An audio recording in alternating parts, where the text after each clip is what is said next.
मुकेश मोहन वशिष्ठ जी ऋषिकेश से। श्री हरिवंश महाराज जी। महाराज जी 2 महीने पहले मैंने किसी को ऐसे झूठ ही बोला था कि मैं वृंदावन रहता हूँ और कहीं रहता था, तो उसकी ऐसी कृपा हो गई कि मैं सच में अब ब्रजवास करने लग गया हूँ। हाँ, ये श्री जी की कृपा होती है। झूठा बोलने पर भी वो साचा कर देती है।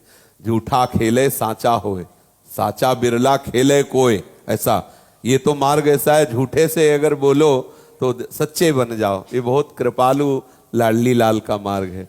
एक भक्तमाल जी में कथा आती है कि वो एक मछली मारने वाला मछुआरा, कई दिन से उसे कहीं आहार नहीं मिला था, परिवार भूख से व्याकुल था, और राजा का एक राजकीय सरोवर था जिसमें बहुत ही मछलियां थी, पर वहां सख्त शासन था, अगर कोई मछुआरा मछली मारेगा उसे प्राण दंड दिया जाएगा।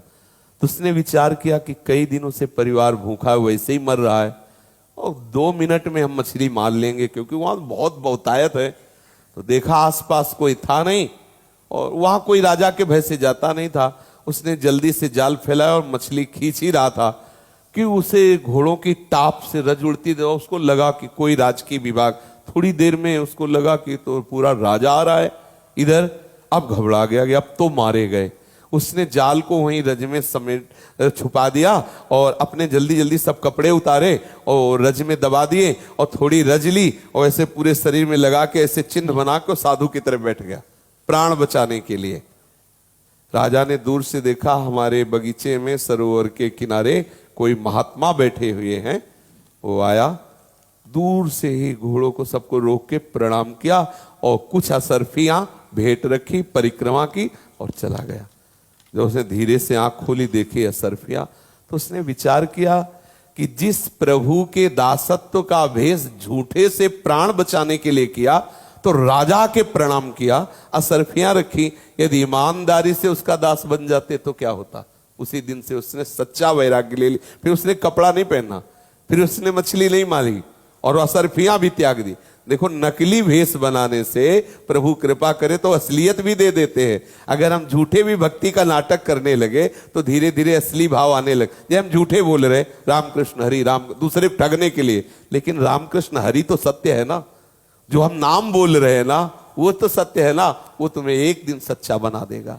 अगर हम झूठे से भी भगवत मार्ग में चले, कोई भक्ति कपट से भी करे, दंभ से भी करे, तो हमारे हरि इतने कृपालु हैं कि उसे सच्चा मान लेते हैं, उसे सच्चा बना देते हैं। भगवन नाम, भगवत धाम, भगवत लीला, भगवत रूप अगर झूठे से भी है। देखो, एक वो कथा आती भागवत में, वासुदेव पौंड्रक वासुदेव आती है ना।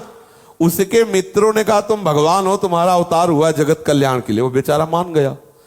अब उसने नकली तो भुजाएं काठ की लगवाई और नकली सुदर्शन चक्र और असली सुदर्शन चक्र धारण करने वाले भगवान के पास खबर भी भेज दी सभा में कि वासुदेव मैं हूं, मेरा अवतार हुआ है। और पूरा वैसे ही सब रहता जैसे नाटक में नहीं वासुदेव का रोल कोई करे, ऐसे ही पूरा। भगवान से कहा कि तुम अब छोड़ दो, मैं असली वासुदेव हूं, ये सुदर्शन धारण करना। भगवान ने कहा छोड़ेंगे, अवश्य छोड़ेंगे सुदर्शन, लेकिन बाहर ले तेरे ऊपर छोड़ेंगे, उसको सूचना दे दो जाके। और जब भगवान ने उसका वध किया तो जानते हो वो शारूप्य मोक्ष को प्राप्त हुआ। भगवान का नाटक करने वाला भगवान के असली स्वरूप को प्राप्त हो गया। भगवान का किसी भी तरह से चिंतन, किसी भी तरह से जुड़ जाओ। अमृत है ना, श्रद्धा से पियो, अश्रद्धा से पियो, कोई जबरदस्ती पिला दे या तुम फिसल के गिर जाओ अमृत कुंड में, आपका परम मंगल ही होगा। ऐसे भगवान नाम रूप लीला धाम ये सब अमृत है, ये सब सुधा है। कैसे भी भाव को भाव न खालस हो, मंगल मंगल परम मंगल। देखो, अगर हम झूठ से भी कहें हम वृंदावन वासी हैं, वृंदावन, धीरे धीरे देखना आपको लगन लग जाएगी। जैसे आपने बताया कि अब तो सही वो बात हो गई कि मुझे ब्रजधाम वास मिला, वृंदावन धाम वास मिला।